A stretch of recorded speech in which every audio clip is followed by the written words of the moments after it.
What's up, guys? Welcome back to the channel. The Milwaukee Bucks limping to the finish line at the end of the regular season. I don't know if I like that, man. Let's just jump right in and talk about it. You know how we do. If this world were mine. So the Milwaukee Bucks just came off of 2 straight wins before they got into this game with the OKC Thunder. Of course, no Giannis. Remember, Giannis went down in that Celtics game. Pat Beverly, dropped 20 or whatever, helped the Bucks with that victory. That was a good game for Milwaukee. They definitely needed that, especially against the Celtics. They needed that, for their mentality, for their confidence. Then you go into that next game versus the Magic with no Giannis, of course. Bucks play well with Pat Beverly in the starting lineup. Let's cut to this real quick. Why would you need a team meeting to put?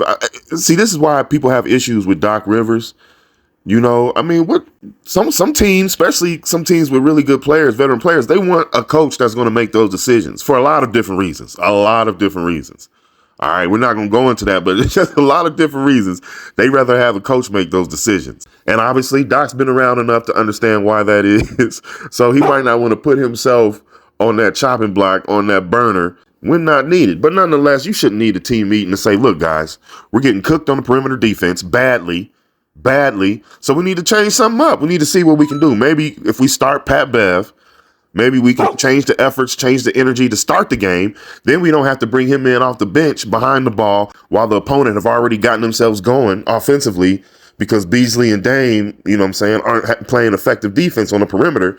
So now Pat has to come in and he's already getting into a situation that's too much to handle, basically, because they're already cooking, So that's something you just want to try out. You're going to throw that out there anyway. I would have did it earlier just to see, because again, you guys heard me talk about Beasley, Malik Beasley. I just don't have a lot of confidence in Beasley. If he's not knocking down shots, he's really not doing anything in the defensive end.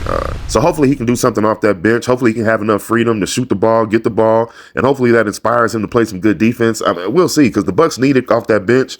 The Bucks definitely need it. And like I said, they're limping into the playoffs. And that's not good because Dame didn't even play in this game against the Thunder. So they might have been resting him. And this is after they coming off the game versus the Magic. And they won that game big. Bobby P went bananas. In the second quarter? Had like 24, 25 in that second quarter. Now, when it comes to Bobby Portis, man, again, he's not going to be able to carry that bench by himself all playoffs long. I don't think so. Because he's been carrying the Milwaukee Bucks, along with Brook Lopez. I'm going to give Brook some respect, too, because, again, I've been critical of Brook early in the season, rightfully so. He was playing entitled. Now Brook is out there putting in that work.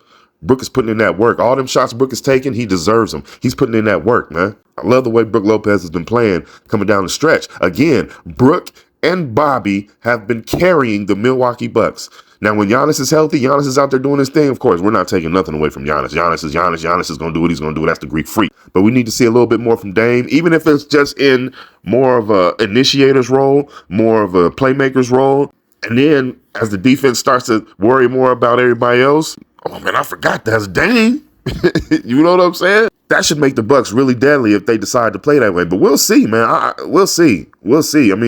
Again, that's why I said limping into the playoffs, because they really haven't even come together the way they need to come together. Guys haven't been playing a lot of time, a lot of minutes together as far as what their starting lineup may be. Chris Middleton in and out the lineup. You know what I mean? They've been my pick during the season because I've been feeling like maybe they should get it together. Maybe they're going to get it together. But they haven't. They haven't gotten it together. For whatever reasons, you know what I'm saying? Yeah, Doc is definitely one of them reasons. He hasn't done a good job of settling things and getting things in order the way I felt he should and can, or maybe he can't. I don't know. But another thing is the injuries. The injuries are starting to, get in the way. And then compound the injuries with the lack of production from the bench. That bench is highly suspect, So we'll see what the Bucks can do, man, coming into this playoffs. I'm not confident in that bench at all. I'm not confident in their health. And then I'm not confident in their continuity and their chemistry. You know what I'm saying? So comment down below. Let me know what you guys think about the Milwaukee Bucks, man. And remember, I said they've been on this roller coaster, and they continue to do so. Those 2 games they won, people wanted to look at that. Even I wanted to look at that and say, maybe they're figuring it out. But I don't know. We'll see. You know what I'm saying? Again, they're limping into the playoffs. I've never really seen where that's a good thing. Maybe I'm wrong. Correct me if I'm wrong in the comments. I've never seen where that's a good thing.